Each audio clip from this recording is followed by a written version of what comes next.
because it really makes it loud. Sometimes she comes on really loud. So welcome everybody. We are C3MD. Liz, go ahead. Sorry. Yes. So welcome everybody to C3MD, our conscious coffee. Um, so for those of you who are new to C3MD, welcome. And I'll give you a quick summary of who we are. We are an organization located in Maryland, but we're affiliated with a worldwide organization called Conscious Capitalism. And C3MD, which is our local branch, is a purpose-driven business community that promotes the power of capitalism to create positive change, do good, and elevate humanity. We inspire and equip individuals and organizations to embrace and implement conscious business principles through collaboration, educational programs, practical tools, and strategic partnerships.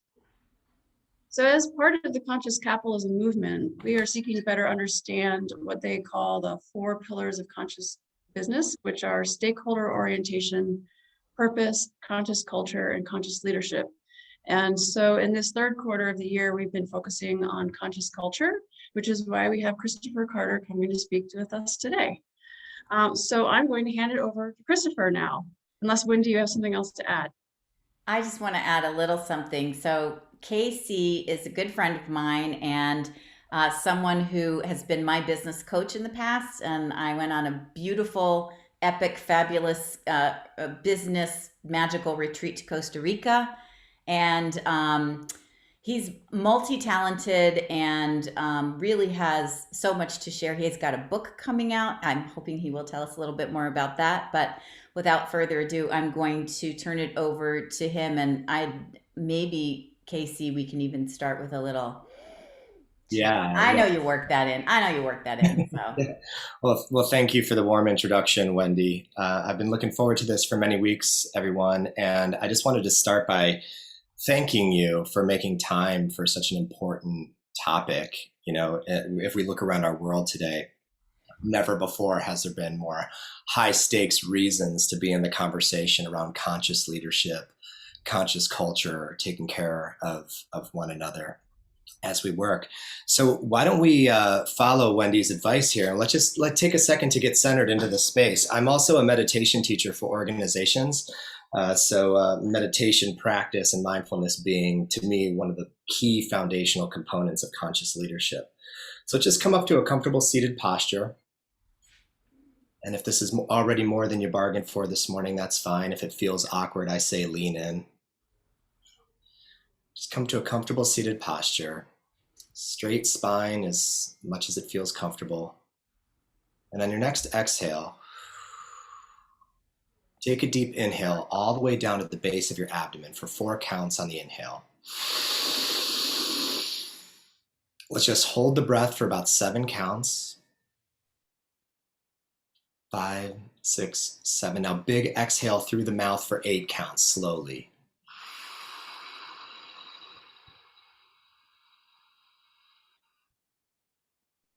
Inhale through the nose for 4 counts. Just hold it.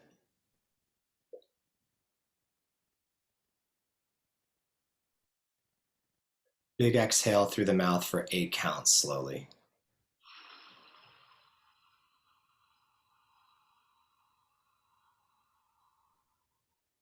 And one more cycle on your own count. Inhale. Hold. Noticing as we hold the breath and release it slowly that it brings us more deeply into the present moment together. And let's exhale everything that might not serve us or might distract us during our time together. Exhale for 8.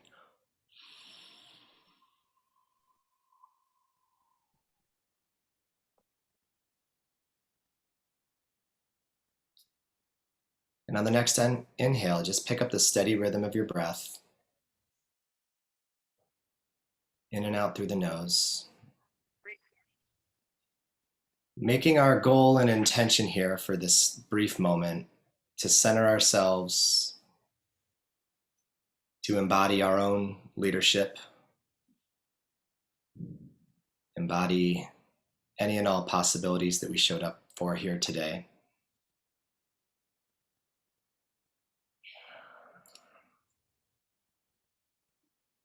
And also just take a moment, just send our goodwill and thoughts to everyone in various parts of the world.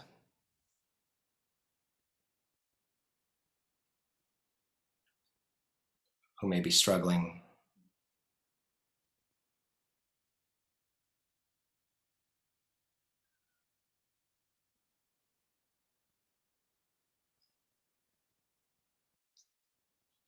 All right, let's bring our attention back. Just open your eyes when you feel comfortable. And take a moment to presence yourself to what you're bringing into the space. It's one of my favorite simple little practices of conscious leadership. I learned it from Jim Detmer at the Conscious Leadership Group. He used to work with our company that I'm going to tell you about.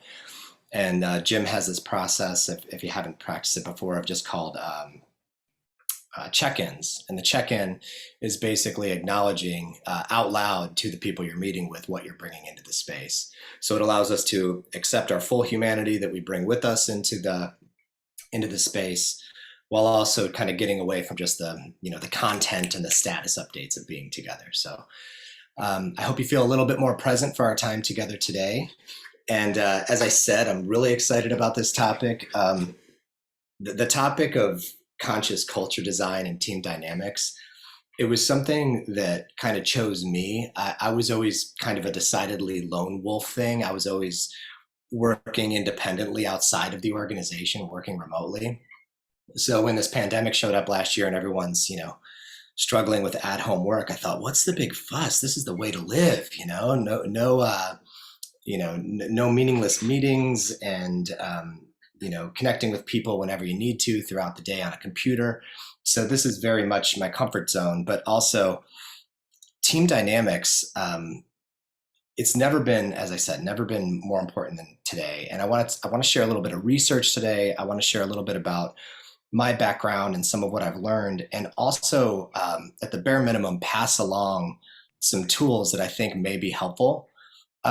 Since we have about 12 of us on the call here today, what I'd love to do is kind of go around and have each of us share, if you're comfortable, just share, your role, what brought you here today, and something you want to walk away with. Sound good? So your role, what brought you here today, and something you want to walk away with. And what I'll do is I'll pick somebody, and then I'll put the pressure on you to pick the next person so that next person doesn't blame me. Does that sound good? All right, I want to start with Alicia. Alicia, what brought you here today, and what do you hope to walk away with? And what's your current role in your organization? Okay, so I'm Alicia Jones-McLeod. I'm the executive director of an organization called Challenging Racism. What brought me here today is that I am a member of C3MD. I want to be more engaged. I want to learn more about the practices, and your conversation seemed to be a wonderful way to start that out. So that's why I'm here. Awesome. Great to have you. And what a job. Noble work. Awesome. Can you please pick the next person, Alicia? Yes, Stephen Babcock.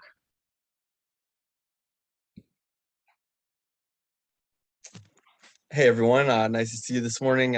Tracy Turner, she's on the call, invited me this morning. I'm Stephen Babcock. I'm an editor with Technically. We're actually a news organization that covers tech and startups and entrepreneurship in Baltimore and Maryland, and long been kind of interested in conscious capitalism through a few different groups locally, as well as just always interested in checking out kind of how we're building workforces and workplaces now, and leadership and bringing insights to our readers. So good to see everyone. Great. Thanks so much, Stephen. Why don't you pick the next person to go? I'll pass it to Danielle Marshall. Good morning, Danielle. And I am the founder of Culture Principles, and specifically focus on racial equity strategy for organizations. What brought me here this morning is because of that work. I spend an awful lot of time thinking about culture. And so I just felt like this might be another additive point to consider in the overall conversation. Excellent. Thanks. And I am going to pass it to Elizabeth. Good morning. I'm Liz O'Connor. I'm the Vice President of Support Services and Chief Safety Officer at BGE. And we're doing a bunch of work around culture. And so curiosity really brought me here, and I'm here with an open mind to learn something new and find new ways to connect with my team. And I am going to pick Carla. Good morning. My name is Carla Dupre. I'm the Executive Director of City Lit Project. It is a small literary nonprofit in Baltimore, Maryland. It is, we bring poets and writers to the city and have incredible festivals and workshops, getting people to turn into literature in a big way. I came here today, Wendy has been talking about this organization for quite some time, and I've never really had an opportunity to dive in, and today it was more intentional. I usually don't start at 8 in the morning for meetings face to face, but I'm here. I'm always learning. So, and I love being in different groups of people. I'm pretty much a people magnet, but I am invested in always learning something new and something to walk away with and to share, because I don't think it belongs with me only. I need to share whatever I learn and share it out. I'll pick Jim Sanders. Can we just take a second and acknowledge Carla's amazing energy right now? I'm just feeling that possibility off of you, Carla. Thanks. All right.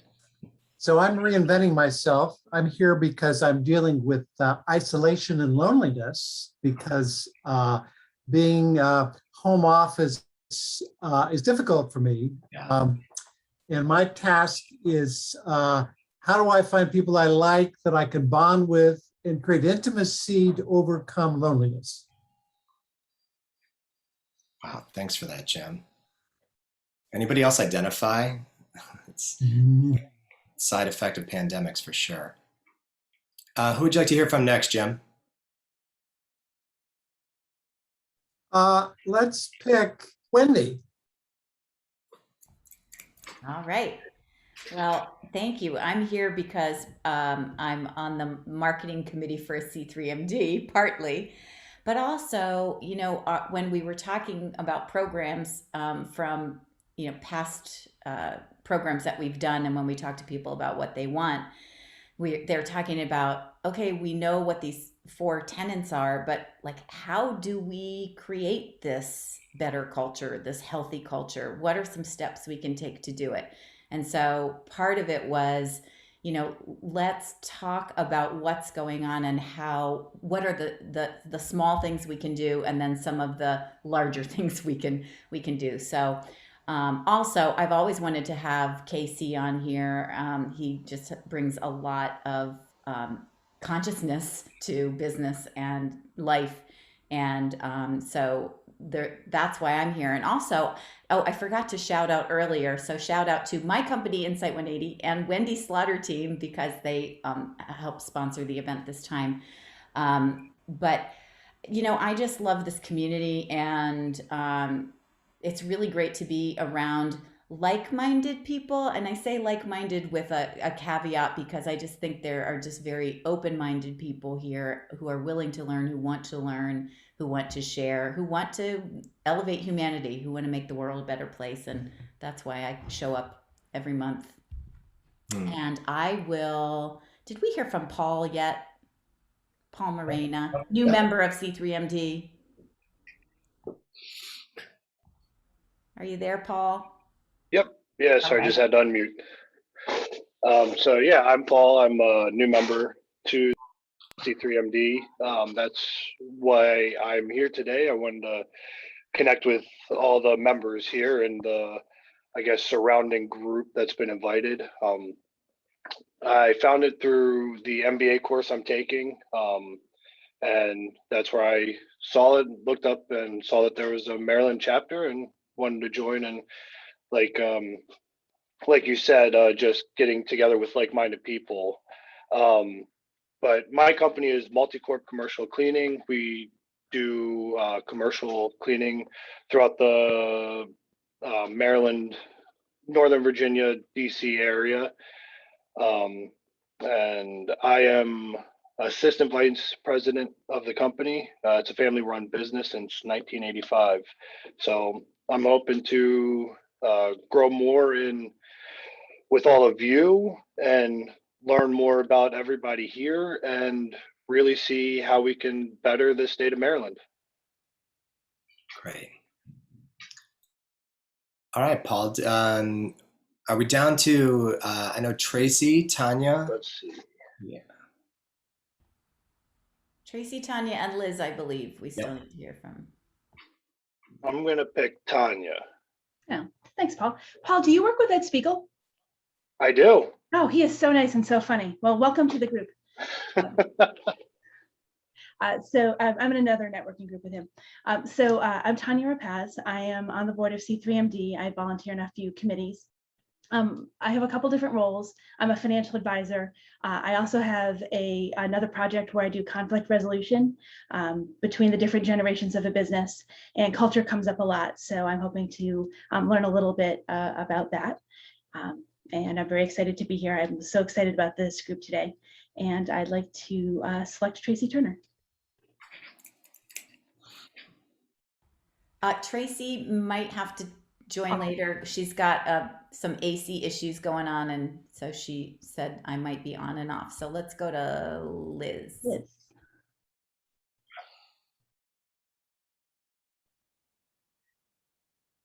Hi, so I'm Liz, and I am the Vice President of C3MD. And I'm also one of the owners of Indigo Ink Digital Printing.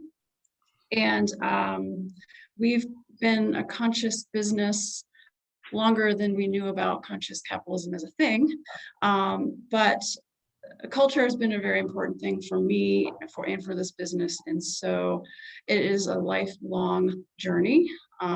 It's not something we ever really arrive. And so I'm always interested in hearing other people's experiences and advice that they have. So I'm looking forward to it. Great. Wow, awesome crew. I always assume that the right people will be here, and lo and behold, here we are. So I want to just take a second and set kind of the larger context for this conversation. When I get into my slides, I will warn you, and I'm sorry and you're welcome. I'm going to blow through them in kind of lightning speed a little bit because I want you to take away as much as possible about what I've had to learn about conscious culture building over the last probably about 14 years now.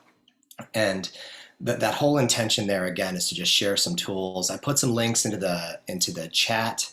There's a summary document that's a direct link to the PDF. If you click this link and print it out, you're going to have everything I learned in 9 years in building award-winning cultures. You're going to have it in about 3 pages.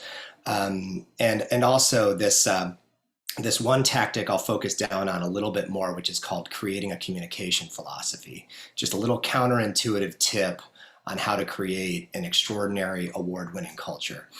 And finally, and what I wanted to start with a little bit is just the context for the exploration around my book that Wendy mentioned, is that we're alive in this age of unlimited possibilities, interconnectivity.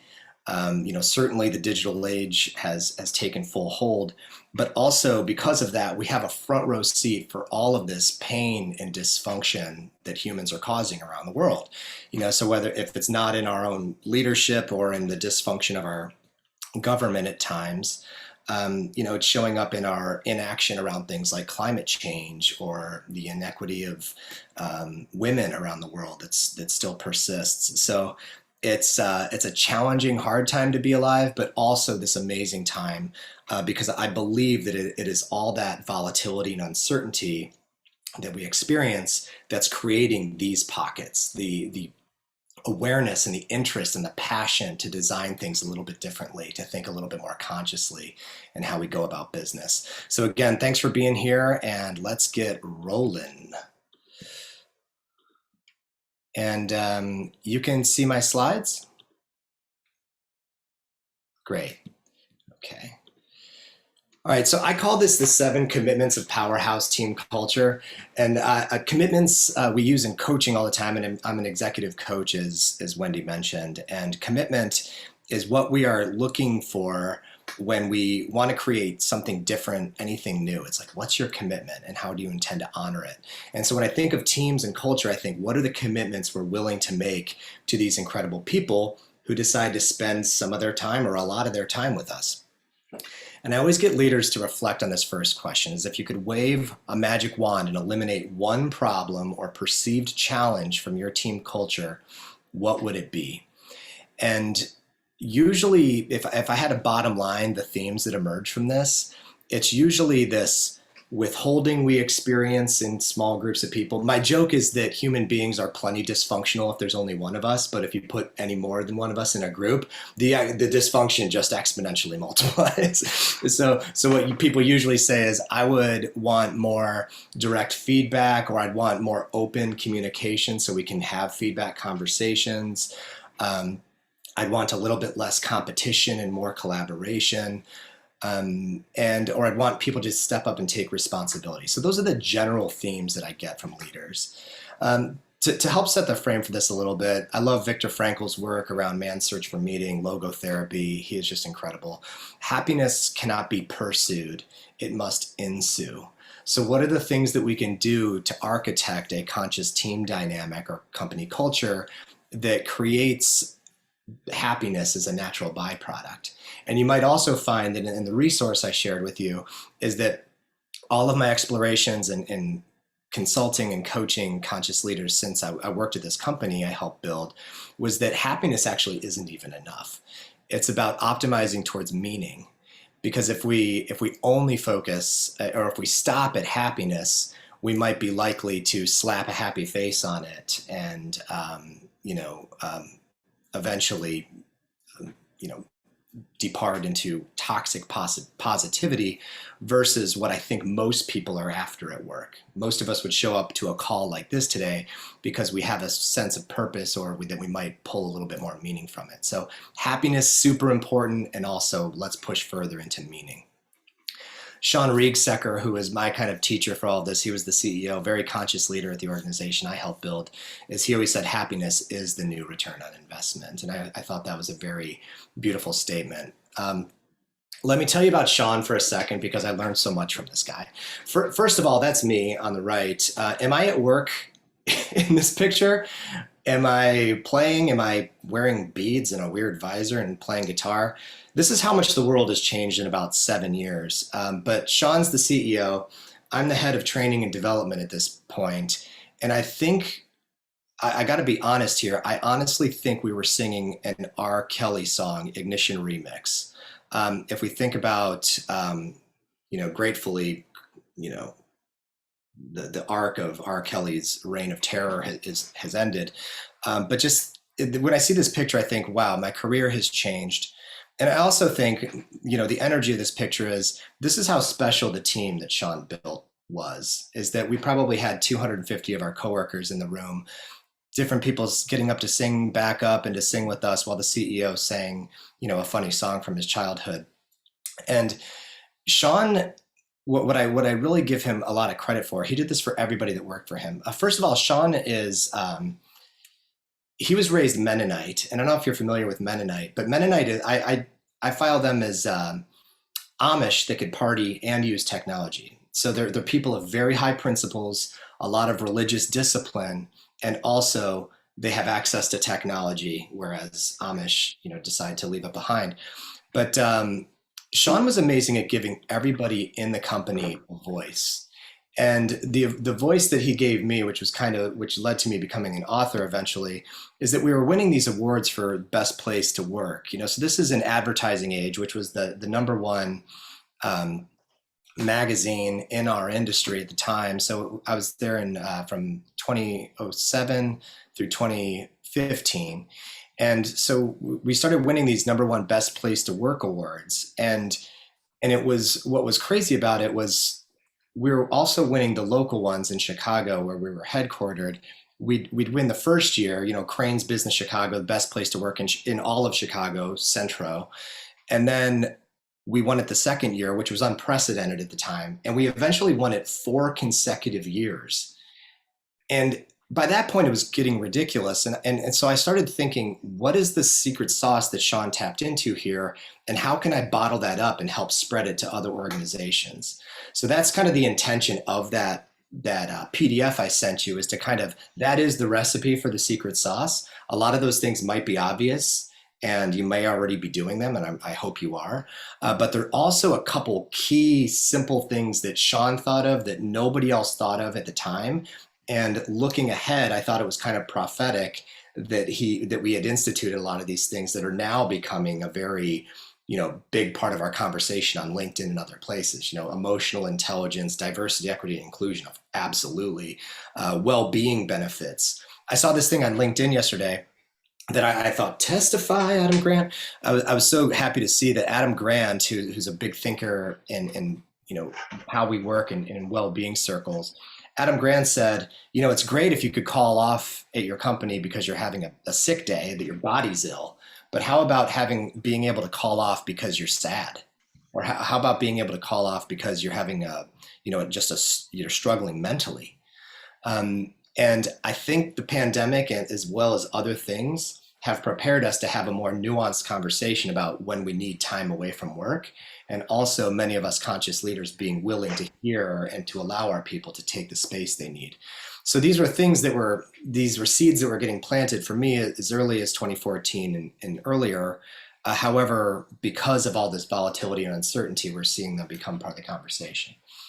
I was so inspired by what Sean taught me that I started launching this very awkward, very funny, and very edgy personal development newsletter. I sent this out once a month. It was called The Special Times, from the Ohio office, working in my attic. And every month that I hit send on this, I thought for sure HR was going to escort me out with a box of my belongings at the end of the day. It was so close to the edge of, who's this guy in Ohio to send out these thoughts on these books we're reading, Good to Great or 7 Habits of Highly Effective People. And how this evolved for me, which was so funny, is it started turning into these like graphic depictions of, these trips we were taking to Florida, these, personal development models. All of these things, had the intention of bringing our very fast-moving, fast-growing team culture together. And a little caveat here, because Wendy Baird, I can consider one of my conscience angels from the conscious leadership space, is that I worked in advertising technology. It's a very homogenized, predominantly white culture in that industry alone. So when I look back at this, when I look back at these examples, I think, wow, where are my brothers and sisters of color? And just even getting opportunities for people in that space in Chicago was rare, let alone having them elevate to levels of leadership. And how I've seen, a big sea change over the last few years with a lot of my people of color friends in this space moving into diversity, equity, and inclusion, into leadership has been incredible. But we are nowhere near where we need to be, especially in that industry. So I just wanted to caveat that. So yeah, this was the time that I fired. Oh, this is a great depiction of a lot of predominantly happy white people. Yeah, is that I fired everybody over the corporate Times newsletter that month. If you're a picture below, please report to HR. A box has been provided for your belongings. Security will escort you out. So my intention here was always to bring a little light and levity to a very difficult job. And in doing so, I feel like I tapped into something that Sean told me later was something that he really relied on in some of the darkest times of the company. And that was that we survived this, as many of us had to. The Great Recession was real. 2008, 2009, a lot of us lost our financing through banks. Our company almost got sunk many times from being overextended to our publishing partners. And all the more reason why culture became not only the lifeblood of the organization, but truly the spirit of things, and kept us going. So I'm going to throw these out. You can feel free to screenshot these, and I'm also happy to send these out as a PDF later if you want to review them. But Dr. Edward Schein, a pattern of shared basic assumptions a group has learned to solve its problems of external adaptation, internal integration. This is a more classical academic definition of culture. Doshi and McGregor, who I'll quote a little bit, these are the co-authors, husband and wife co-authors of Primed to Perform. It's one of my favorite books ever written on the subject of team dynamics and culture. They call it the ecosystem of processes that affect the total motivation and adaptive performance of your people. We'll come back to those terms, total motivation and adaptive performance, in a second. And then finally, this wingnut from Ohio said, our collective understanding of how we do what we do, the environment we intentionally create, and the behaviors we reward and recognize in driving our business objectives. If you celebrate diversity, that's part of your culture. If you celebrate just crushing sales goals and piling up cash, that's your culture. If you celebrate great service, that's part of your culture. So these, my definition is a little bit the integration of some of these academic philosophies, as well as some of the practical lessons of just building a high-performing team culture. I should say that during the time I was there, we grew from 40 people to 900 by the time I left. And by the time I left in beginning of 2016 to start my company, the new hire classes were larger every month than the company I started with 8 years before. So I was one of 40 when I started, and now I was speaking to groups of 40 every month coming into the company now. And my job was to try to scale some of what worked and to have them leave behind some of the shenanigans they may have learned at their prior companies, so we could, prolong this, winning streak of taking care of people. So these are the requirements I have outlined on that document. Make your values visible and actionable. If you do nothing else, by the way, for your team dynamics and company culture, other than these things, you're going to be doing all right. And this slide has been since updated because number 7, and probably the most important, is to focus on D&I. And I think I updated the slide in the wrong deck, so apologies for the mistake here. But make your values actionable and visible.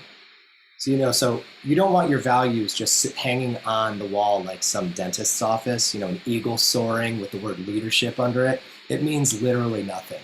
But if you make them visible and actionable to people, it changes everything. This is how we live and breathe these every single day. They should be part of every conversation. As I said earlier, choosing meaning over happiness, having the conversations to understand what drives people and creates meaning in their lives versus just telling them to, be happy.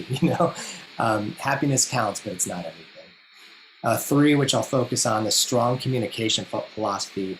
My belief is this focus alone is what created all the awards for Centro as we built it, is to just have a very clear, and what's beautiful about this too, it actually doesn't cost you any money to implement. Strong communication philosophy, what you will and will not tolerate with how people communicate with one another, especially digitally. 90+% of our communication is digitally. Our brains are trying to fill in all the gaps between the chats and the pings and the Slacks and all those things.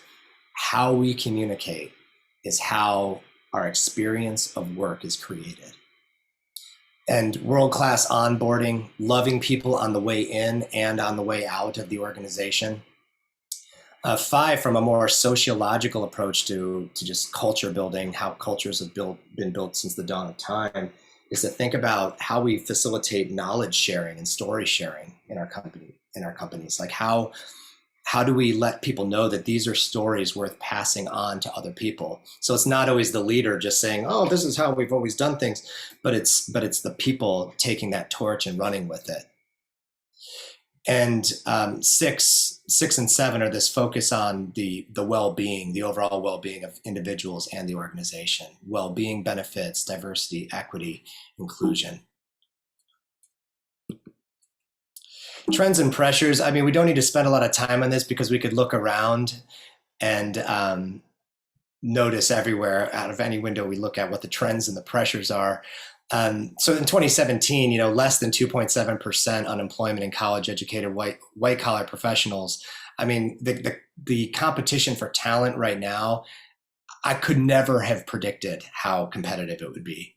And even in 2017, when I was looking at this data, that post-pandemic, now you have companies far outside of these little markets, like whether it's in Maryland or Northeast Ohio, where I am, you have giant companies in Silicon Valley competing for that same talent right down your street. That's crazy. because everyone is able and geared up to work from home now. The competition for talent is very real. And so because of that, I got to find the opportunity in that as an optimist. I think the opportunity truly is to create these differentiators through the team dynamics, through the connection to the local communities, through these people right down our own streets. There's a word for it. I think this is a good thing. The military calls what we're experiencing right now in 2021 VUCA: volatility, uncertainty, complexity, and ambiguity. All of these forces, these headwinds, these debilitating, paralyzing, awkward challenges, they have an acronym. And the good and the bad news is that we're all dealing with it, even your competitors. However, what I believe this is here to show us and teach us is that we could optimize more towards, a higher conversation around leadership, around team dynamics. In their excellent book, Prime to Perform, Doshi and McGregor talked about this yin and yang between tactical performance and adaptive performance. And the reason I show this in every conversation around culture is that the left side is almost like the left brain. This is why we hire the people. This is their knowledge and experience, their ability to do the job, to follow the strategy, to deliver the goods. But what we need to account for is the right brain, the right side, the adaptive performance. Culture drives this adaptive piece. This is our ability to bend and weave with those forces of VUCA, to come together and to support people, even if it's not in the policies and procedures. So my favorite example of this is flying a carrier like United Airlines versus flying a carrier like Southwest Airlines. And this isn't to pick on United Airlines. However, anytime I've gone to plead my case at the desk, I get a lot of these like, I want to help you, Mr. Carter, but it's just not in the procedures, and it's like, thanks, no thanks. Southwest Airlines, there's a lot of stories of them actually, if you forget your keys in your car and you board a flight, they will hitch you a ride out to your car, get you in and out of your car, get back onto the plane in time to applause from the whole staff and all of your fellow passengers, because they care that much about just helping people. And it's not because Southwest are better people or even a better company. It's that Southwest spent time focusing on training and rewarding those behaviors to take exceptional care of not only their coworkers, but everybody who boards their plane. And there's actually data to support it. So in Prime to Perform, they looked at the correlation between the total motivation factor. So there's these total motivators that they break out brilliantly in Prime to Perform. They surveyed over 70,000 different workers from all these different industries, and they identified these three biggest motivators as play, purpose, and potential. Play is, I'm like that original picture I showed you of me at work with Sean. Am I at work here or am I playing? I'm so connected to what I'm doing right now. I don't know if I'm working in this moment.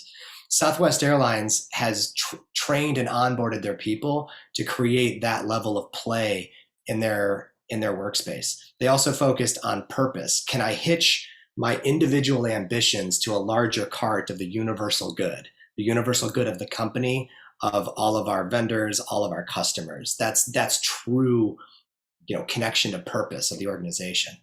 And then finally, potential. Do I see a future path at this company? Is there a plan for me? Where am I going to be in 1 month, 3 years, 5 years?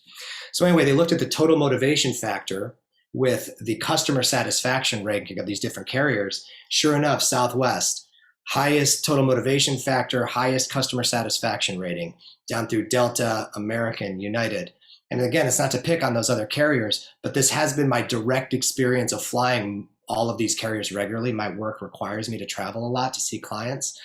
I love all these airlines for different reasons. However, my experience in working with the teams is exactly in line with this correlation.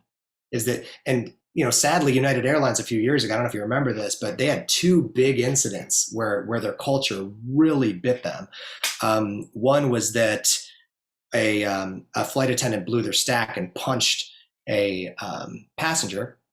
And another one, maybe a week or two later, was a flight attendant, because of policies or whatever, told a passenger to put their little dog in a carrier up in the overhead bin where it died. And it just shows you that left unchecked and unconsciously an unconscious organization will correct towards that tactical, procedural operating principle, and it's not necessarily good for everybody involved. All right, think about your favorite example or story that best exemplifies your company's culture.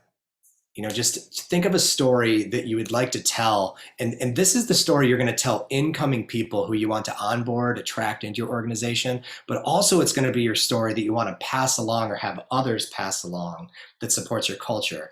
But this story of just people stepping out and going above and beyond is, this isn't corporate talking points here. This is something that people can viscerally feel in your body. So think of that story. I want to talk for a moment about culture magnets. So, this is what it should have looked like earlier. So notice number 6, fierce commitment to diversity, equity, and inclusion. And then we get to well-being benefits. All right, mission and values. So one thing I noticed about mission and values, this is a deck of cards my company created for a software organization up in New York. And what I loved about these is they printed 2 copies and gave 2 sets to every single employee. One set to live and one set to give. So when they saw examples of any one of these values, people got to or were encouraged to give that card to somebody who was demonstrating those values. So you'd go into these, this open cubicle village loft space, and you'd see their cards proudly decorating their walls. And it just became this kind of currency to pay forward. What do we do is the mission. We build cool software that makes life easier in a few clicks. That's about as simple and as plain language as possible. And how do we do it? Those are the values. Users first, be bold, collaborate, here to grow, be open, be honest. So when I nerd out on these things, and what I notice is that the larger the organization, the fewer the values typically, because like my friend Mark Smucker, who's the CEO of Smucker's, it's a 7th generation family owned jam and jelly business. They also own Jif peanut butter. It's about an $8 billion a year. I would call them a conscious business. They have fewer values because they're a much larger organization, because those organizations are like trying to turn a cruise ship versus an agile, smaller, rapid growing team. You could have more values because they're always changing and adapting. So this company is about 110,000 people, British Telecom. So again, this is operationalized every day through what do we do? How do we do it? What do we do? How do we do it? What's my job every day to drive these values, to demonstrate these values, to live these values? Sean said getting your culture right is the single greatest determinant of your company's long-term success. And this is where I just want to take a minute or two to focus. So Sean, I put a direct link to a PDF in the chat. You could grab it and print it, but it's actually Sean's email formatted into a little how-to document where he took his Mennonite principles and put them into an actionable, guide of how to communicate digitally every single day. And we wouldn't tolerate anything less. A proper greeting for people, a proper closing for people. From a coaching perspective, what I love to train conscious leaders to do is to not only acknowledge your teammates for how they do something. Oh, thanks for doing the thing. Thanks for delivering the thing on time. But to acknowledge the being that they brought to the project and acknowledge the spirit, acknowledge what you learned from how they show up. And when you acknowledge that, you watch people bloom and expand and step forward for you. So you could do all of this in a communication philosophy, which is truly powerful. And it doesn't cost you money. It just takes the intention to do it. And some people might think, oh, well, telling people how to talk goes against my culture, man. It's not the culture I'm trying to create. And that's fine. But encouraging them the ways to see and reflect and hear other people in digital environments goes an incredibly long way. So if you took nothing else with you from our time together today other than this seed, when I went back and studied everything that helped Centro win those awards, it came down to this, because all the people nominating us for those awards were vendors who loved working with us, were teammates at our company who loved working with us because they felt loved and seen and appreciated and heard. And they were also our clients who noticed the difference between us as a vendor just saying, hey, here's the thing, and wow, I hope you're having a great day. It wasn't a manipulation. It was literally, that's how we were trained to operate. And it was a beautiful thing. It created a lot of goodwill. These are just examples of great, user guides of, moving your desk around, unplug your cords, get back to work. These are just cool ways of onboarding people through using creative means. Organizational charts. These are all the nerdy things I collect in my travels. And as we come up to kind of our closing point here in a few minutes, I just wanted to plant the seed and connect the dots between well-being. As I said, I'm a meditation teacher, and my journey through conscious leadership, first as a salesperson who was just trying to modulate the highs and lows of a sales job, into conscious sobriety, into conscious business ownership myself, and now training conscious leaders. It all comes back down to me in meditation, is if you're willing to sit still with your thoughts and strengthen that muscle of your meta attention. But because by doing so, it brings us back to important things like living and working in line with our values, creating an intentional culture in line with our values, and treating people the way we'd want to be treated. So separate from the spiritual, mental, emotional, physical benefits of meditation practice, that was another seed I wanted to plant, was that this is how most of us spend our days, with all these inputs into our lives and into our minds, creating chaos. And we could consciously drop and clear some of that static. So this is what we typically learn in school, traditional coping. And I love this meme. It's so accurate. What do we bring with us into every room? What the hell is that? Oh, it's just my mind, That if we're able to take a second and do a little bit of presencing, that practice we did at the very beginning, 4-7-8 breathing. In for 4 counts, hold for 7, release for 8 counts. If you do that 4 times, it takes 57 seconds. When I trained AT&T on that process, their media division, those leaders took that back into every meeting they do. They kick off with 1 minute of presencing, 4-7-8 breathing. And in doing so, it allows more conscious communication, more honesty to flow afterwards. So it just doesn't go from like status updates to treating people like obstacles to our success. It goes into deep connection. Open new tab, forget why. That's another bad side effect. There's plenty of research around this, but it could reduce the cost of healthcare services by as much as 43%. This was a study in 2015, practicing relation-based meditation response techniques. The expression of leadership skills, this is what I'm most fascinated with, is how does this prepare us to show up as the leaders we need to be? And as Wendy mentioned, this was the foundation for the book, Permission to Glow.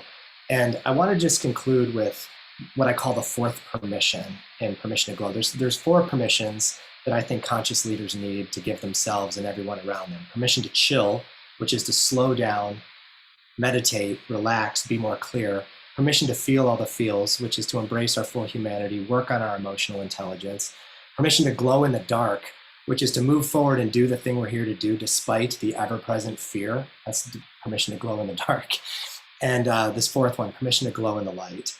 And I had to think and meditate upon that if our creator, or that benevolent force that holds the universe together, whatever they may be wanting from us in our leadership, I would think it would have something to do with transcending competition for collaboration, to focus on the well-being and the upliftment of everyone around us through our leadership. And that's what I call permission to glow in the light. And this book is funny because I didn't, and I still have no idea how I'm going to take a spiritual conversation into corporate boardrooms, but it is my job every single day to do so. I truly believe that entrepreneurship, leadership, team building, culture building is actually a spiritual conversation.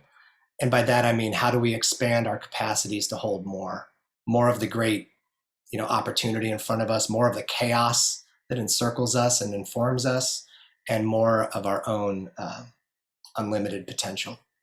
So I hope you got what you came for today. I'm happy to stick around if you have any questions in the chat, and I wanted to turn it over now to Wendy to take us out. But thanks so much for your time and attention today. I hope you got some of what you came for. Yeah, thank you, Casey. I would love to open it up to questions. We have maybe 5 minutes for that before we do some wrap-ups. Does anyone have any questions for Casey? You can raise your hand, you can put it in chat. Yeah, so I see one. COVID has changed the world, more remote work, more uncertainty. How much does this change your approach? Yeah. A lot more of these, a lot more virtual calls. And believe it or not, I do actually wear, so a lot of these started with shorts and dress shirts up above, but I spend most of my days doing these types of things for one. But also I'm out speaking about what companies need to do to harness this opportunity to connect their people more deeply, not only to their team, but to that individual's long-term path. How is this massive disruption? What is it here to teach us? Which I believe is how to live more in line and work more in line with our values. And I also believe it's to think of others before we think of ourselves. Radical concept.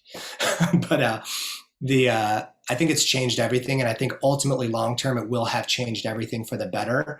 We are just in the very awkward early stages of it. Boy, are we. Any other questions? In the beginning of your talk, you spoke about toxic positivity. This comes from Alicia. Can you explain that a little bit more? Yeah, thanks for asking about that, Alicia.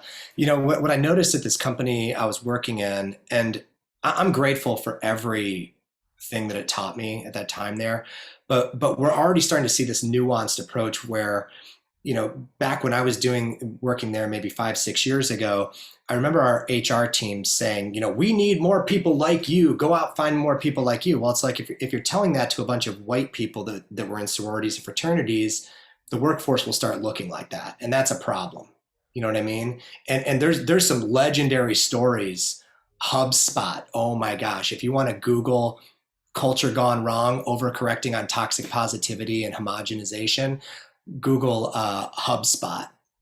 There's an article written by an older gentleman who came through this frat bro culture there. The toxic positivity, I think it's all well-meaning, but we don't even realize as humans when we're doing it, the whole slap a happy face on it, like everything is awesome from the Lego movie. When you do that and when you reward that, people stop letting down their vulnerability, and they don't let you know when they're hurting or when they're struggling, because they think they have to be happy just to kind of keep up with their coworkers, and that sucks. That's not what we're here for. We want people to be authentic, let us know when they're struggling, so we can step in and support them. So that's what I meant by toxic positivity. Yeah. Anyone else have any questions?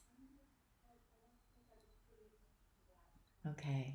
Casey, thank you. Yeah, and you're welcome to put some more in chat if you think of some questions. I can't wait to kind of dive into some of the handouts, because I know I've been through that one PDF about steps you can take, and I'm very interested in the communications email as well.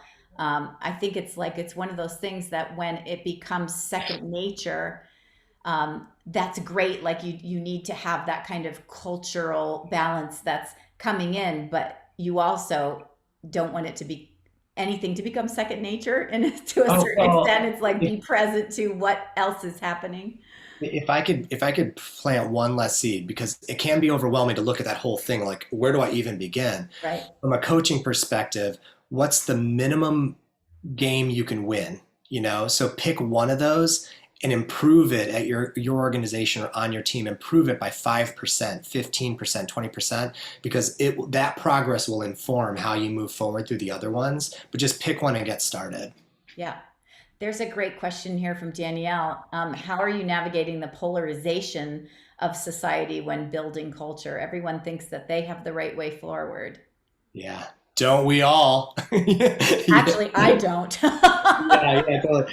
Or I went through the whole thing last year where, so much heartbreaking injustice, after George Floyd and after just so many horrific things. I thought, I literally, as a white privileged guy, I have nothing to say, and I went into that. That's what led me to just sitting down and shutting up and writing a book.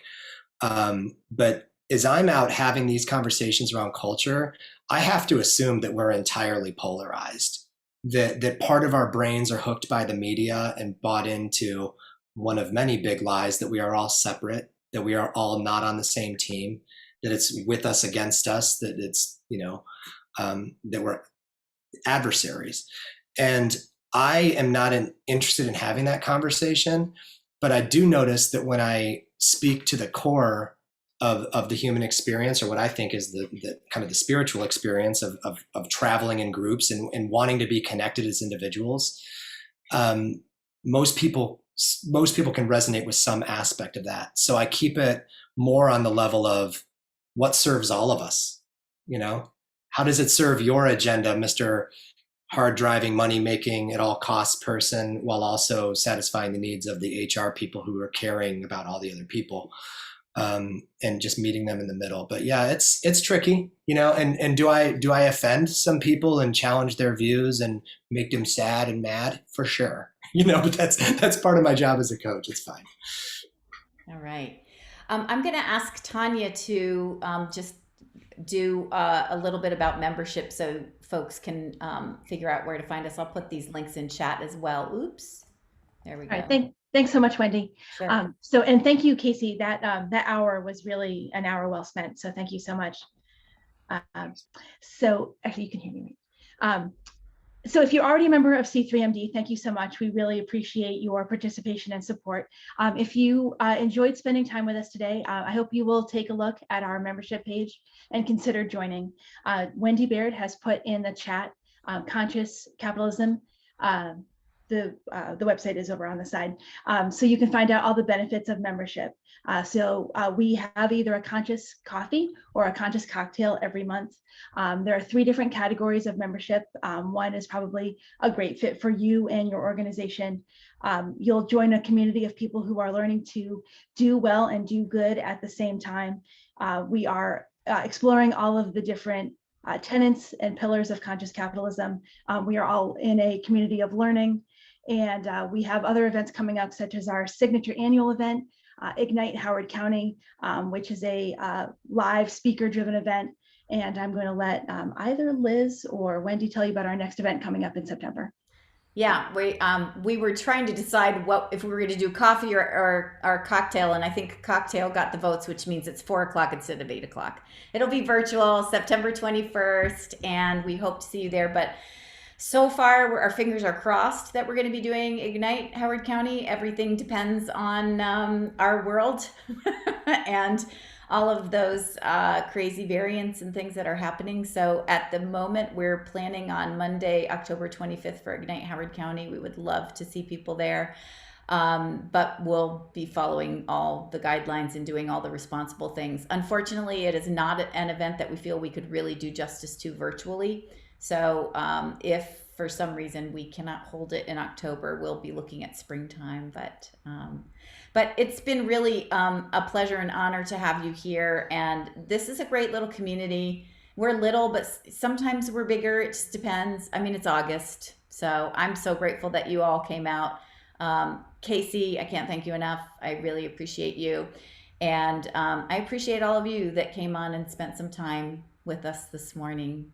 So we will have this has been recorded. We'll have it up on our website in a blog in a day or two, but join us for the September 21st Conscious Cocktail, which will be virtual, and we'll be talking about culture where everybody shares what they're doing. It'll be more collaborative and just kind of we'll have some guided questions and let you guys be the presenters. So let's finish with a quick round of applause for Wendy and all of her. Oh gosh, no. I insist. Thank you. You're But working hard out thanks there. to the whole team, and thanks everybody for showing up this morning. All right, have a great. Thank you, Kristoffer, for sharing. Wonderful thanks, day, Liz. everyone. Thanks, everyone. You guys Have a great day. Have an amazing day, everyone. All right, take care. Bye. Thank Bye. you all. Bye, Wendy. Bye, Carla.